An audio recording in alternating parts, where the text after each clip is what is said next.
Okay guys, the time has finally come. I will be telling you exactly what I'm going to be using this projector for. What I'm going to use it for is for entertainment purposes. And the kind of entertainment purpose that I'm using it for is for movies and pretty much multimedia stuff. Now you're probably wondering, how the hell can you do that with a dinosaur like that? Very, very easy. It requires a laptop. So, what I'm going to be creating with this is a Redneck LCD projector. What you need is a projector. If you can afford one. This one had cost me around $5. It was absolutely a steal, in my opinion. You need to pick out a laptop that you don't care about, that has no sentimental value to you, and I would recommend getting a wireless mouse and keyboard and some speakers. Oh, and on the laptop, the LCD screen must be in working condition. It shouldn't have any cracks, heavy scratches, horizontal and vertical lines. It should be in working condition. Otherwise, what you place on the glass will be displayed on the wall. And it took me a while to look for a laptop that I didn't care about, because there are a lot of laptops that I own that have some value to me, like sentimental value. Some are still working and usable. Some have value to them that you could actually sell them and donate. The laptop that I have picked out is an Acer Aspire 5500. The screen hinges were absolutely shot. It completely damaged the back panel of the screen, like the lid. The keyboard part of the motherboard doesn't work. The ribbon cable that slides into this little adapter on the motherboard doesn't work. I've tried so many keyboards and nothing works. The mouse pad doesn't work. So I thought this is the perfect one. Unfortunately, it has a working battery, and the reason why I say unfortunately is because I would rather have a laptop with a really, really bad battery instead of one that has a good battery. But nevertheless, if I need to unplug it for a few minutes, it will stay on. So that's pretty good. Anyway, here's the laptop. This is what it looks like. It is in pretty good condition. Mousepad doesn't even work. There's where the keyboard clips into, and it is completely busted. This doesn't work. So, anyway, I would recommend using a wireless mouse and keyboard for this project, just to, you know, increase the laziness. And I picked out a computer that was designed for Windows XP and Vista capable, because when it says Vista capable, that means I'm going to put 7 on it.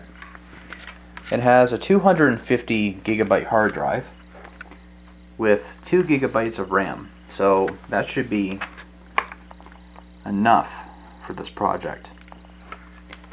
So what you need to do is you need to crack open the LCD panel. on the back there are a set of screws right there.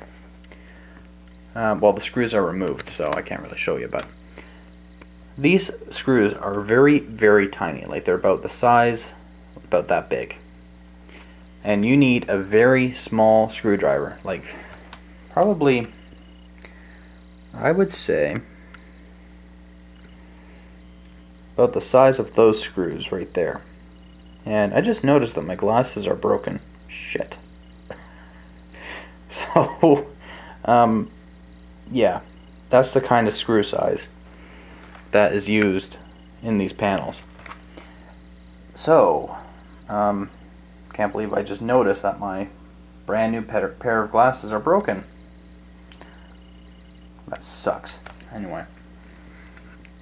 So, one thing to look out for is when you're doing this project, your LCD screen has to have just this board. Some LCD screens actually have a board that goes down, and there's a little ribbon cable that clips up in that area. I'll show you what it looks like. One sec. Here is a defective LCD panel. This panel went to I believe a laptop that was a little bit older than the one I'm using. The screens are about the same size. Actually, they are the same size. But anyway, this is what I mean. You can't use an LCD screen that has these two right there. It just has to be the one. Here's how you take it apart. You need to pry off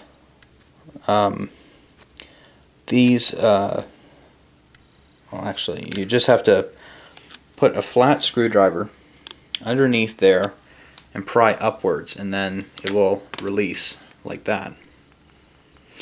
So I'm going to pretty much do this. I already took the screws out. It was a pain in the ass, mind you. But, haha, there you go. Now I'm just throwing these parts out because I don't plan on rebuilding the LCD screen, and I'm not going to be using that laptop for anything else. So after doing that, the panel should easily come out like that. There. Very, very gently do this. I should be wearing anti-static gloves, but oh well. Like, this project is very cool to do, but if you wreck that board by any means, you might as well chuck the whole LCD if that board gets damaged.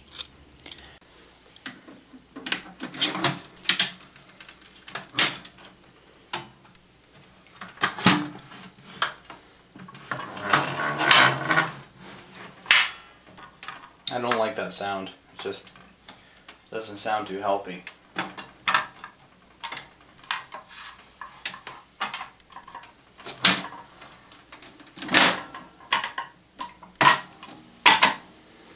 Okay, so there we go. Now, what we need to do is grab our LCD. I believe this is the right way. I think it has to be upside down. Oh shit. Okay, I screwed up, guys. If you ever plan on using an LCD, word of caution, it has to be a precise size for this. Unfortunately, the screen is a little bit too big for the glass, but I'm going to make it work one way or another. Like, even if I have to shrink the resolution down a little bit. Okay, here's our laptop. We have right here.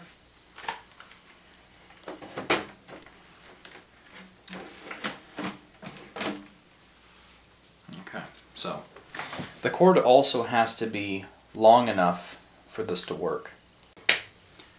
Now I'm going to hook up a pair of speakers. I went out to the source known as, it used to be Radio Shack, but now it's the source, and bought a $14 soundbar computer speaker. So, it's not all that bad. And it fits perfectly underneath the projector, so this is going to be sweet. It's a USB powered speaker, by the way, I forgot to mention that.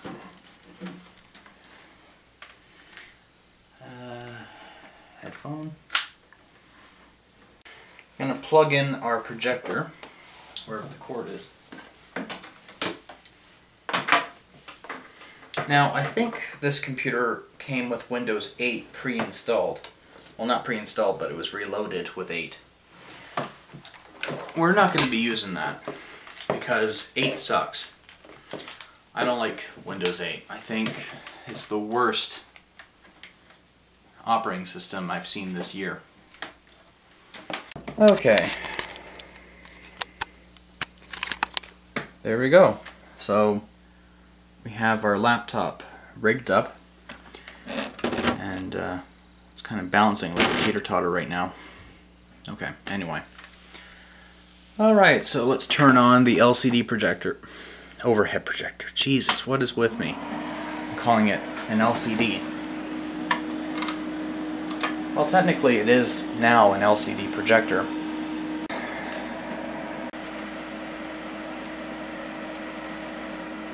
Haha, look at that! Fucking thing actually works. Ha! Awesome. Now let's focus. Ah, see? Look at that. Oh my god. Actually, I didn't think this was gonna work, but it turned out way better than I thought. Diagnosing your PC. What the hell's that all about?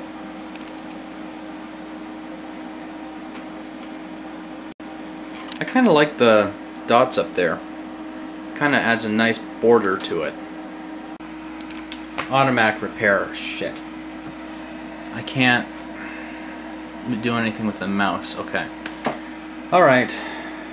You know what? I'm just going to throw my Windows 7 CD in there, and I'm just going to format the son of a bitch, because really this is turning out to be a pain in the ass.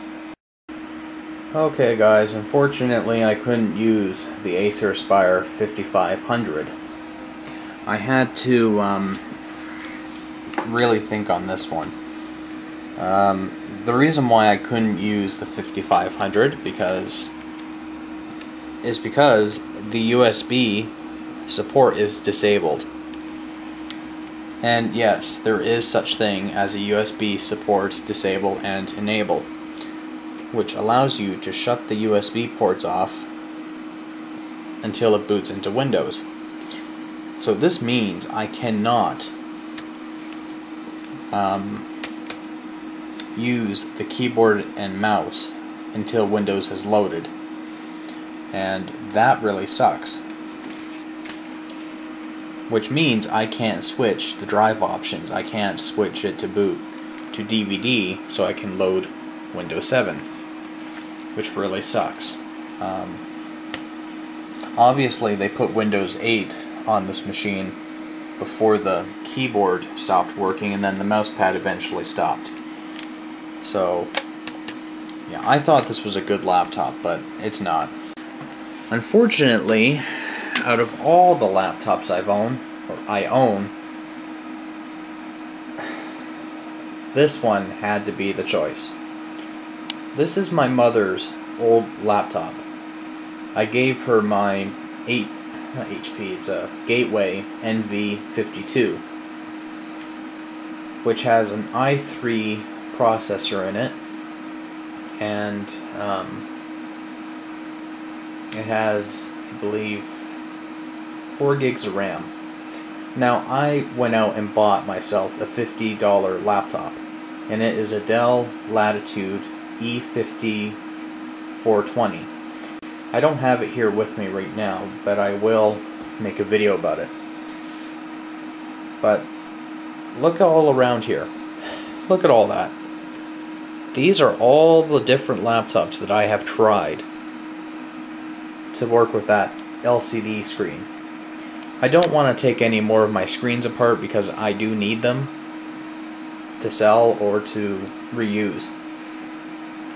So, yeah. Out of all the laptops in this house, this one had to be the choice. Now, remember, I made a video about this laptop. I think, was it about a year ago? I was explaining the two problems that it has. One of them is a bad battery, and the other one is a faulty motherboard.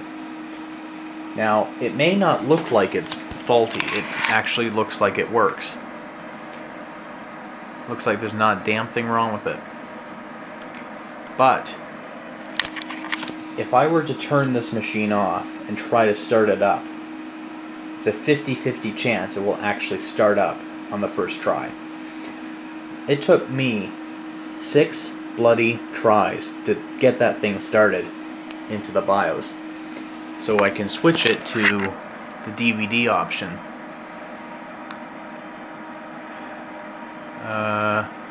Yeah, see, it's set to boot to the hard drive, so I need to change that.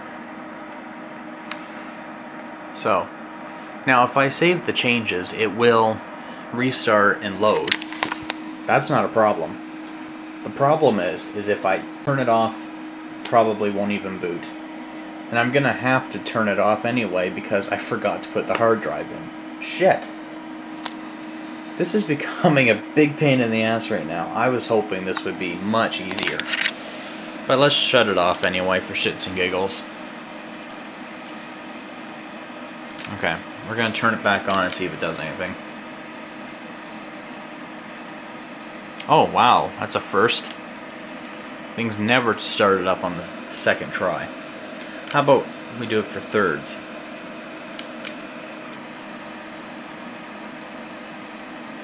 Yep. Okay, so... okay, this time it didn't work. This time it did, okay. Alright, I guess what I have to do is quickly... oh shit. I just turned it back on.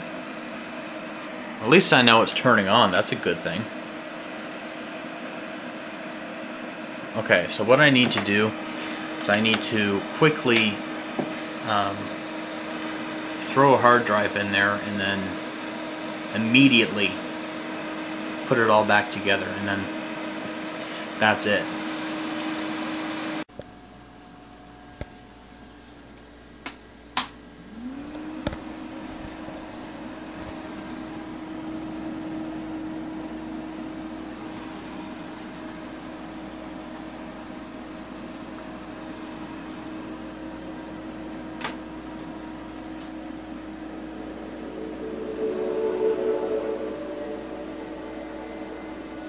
Years since the discovery of the Titanic, the legendary ship still contains secrets.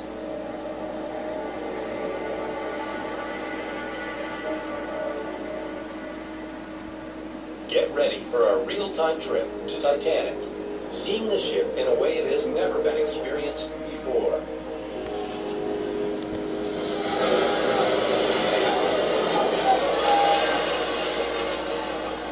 Armed with new technology, James Cameron is seeking answers to haunting mysteries that could never be solved. This is incredible. Until now. Yeah, really uncharted territories now.